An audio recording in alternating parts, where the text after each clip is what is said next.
সামনে রমজান শুরু হবে, আমার ভাই 8 রাকাত পরে চলে আসবে অথবা এশা পরে চলে আসবে।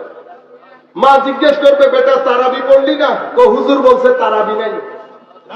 আল্লাযী ওয়াজবিসু ফি সুদুরিন নাস মিনাল জিন্নাতি ওয়ান নাস। দেখতে আলেম, সেই কারণে আমার নবী বলেছেন, বড় দুঃখ করে মুসলিম শরীফের রিওয়ায়াত, আমার নবী বলেছেন সাতাকুনু দুআত ইলা আবওয়াবে জাহান্নাম। কিছু বক্তা, কিছু দায়ী, কিছু ধর্ম কর্মকারী, আল্লাহর রাস্তায় আহ্বানকারী, তারা বের হবে অনতিবিলম্বে। মানুষ মনে করবে জান্নাতের রাস্তায় ডাকছে, আসলে ইলা আবওয়াবে জাহান্নাম। কোথায় ডাকছে? জাহান্নামের রাস্তায়। ফামাত আজাবাহুম, যারা তাদের ডাকে সাড়া দিবে, কাযাফুহু ফিহা, জাহান্নামে নিক্ষেপিত হবে। আবার নবী যখন এই কথা বললেন, হযরতে হুযায়ফা ইবনুল ইয়ামান, আমার নবী সাল্লাল্লাহু আলাইহি ওয়াসাল্লামের জলিলুল কদর সাহাবী, এই ধরনের রহস্যাবৃত কথাগুলো যার মাধ্যমে বেশি বর্ণিত, হযরত হুযায়ফা বললেন, ইয়া রাসূলুল্লাহ, বক্তা আবওয়াবে জাহান্নাম, জাহান্নামের দিকে ডাকবে। ইয়া রাসূলুল্লাহ, আপনি আমাকে দয়া করে একটু গাইডলাইন দেন, এটা কিভাবে সম্ভব? আমার নবী বলছেন, হুযায়ফা, গাইডলাইনের কথা বলছো? ইয়াতাকাল্লামুনা বিআলসিনাতিনা, আমরা যেভাবে কথা বলি তারাও সেভাবে কথা বলবে, তারপরে চুপ করে দেখতে আমাদের মতো হবে। তখন হযরত হুযায়ফা বললেন, ইয়া রাসূলুল্লাহ, আমি যদি সেই সময়ে উপস্থিত থাকি, আপনি আমাকে কি গাইডলাইন দিবেন?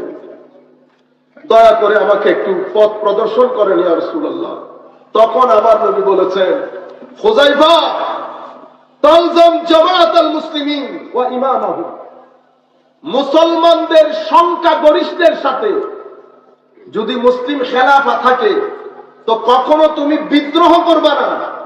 ইমাম খলিফা, সেটা কালো হোক, আফ্রিকান লোক হোক, নাক কাটা থাকুক, খবরদার বিদ্রোহ করবে না। অথবা মুসলমানদের সংখ্যা গরিষ্ঠের সাথে মিলেমিশে থাকবে।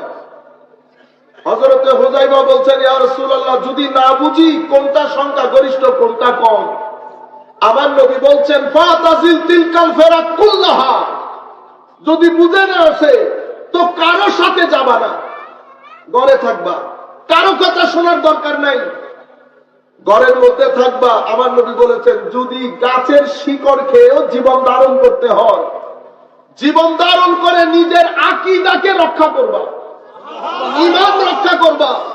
যুবক, মনে রাখবেন, লাখ টাকা এক জায়গা দিয়ে চলে যা, যেই দিন আপনার ঈমান নষ্ট হবে, মনে রাখবেন আপনার জিন্দেগীর সমস্ত বালাই মঙ্গল আপনার থেকে চলে গেছে। আমার উস্তাদ বলতেন, বেটা, টাকাও রিজিক, টাকাও রিজিক, আবার তোমার শরীরের সুস্থতাও রিজিক, কিন্তু তোমার শরীরের সুস্থতা তোমার টাকা অপেক্ষা উত্তম রিজিক। সুবহানাল্লাহ। তোমার ছেলে নেককার হওয়া, সেটা তোমার সুস্থতার চেয়ে উত্তম রিজিক।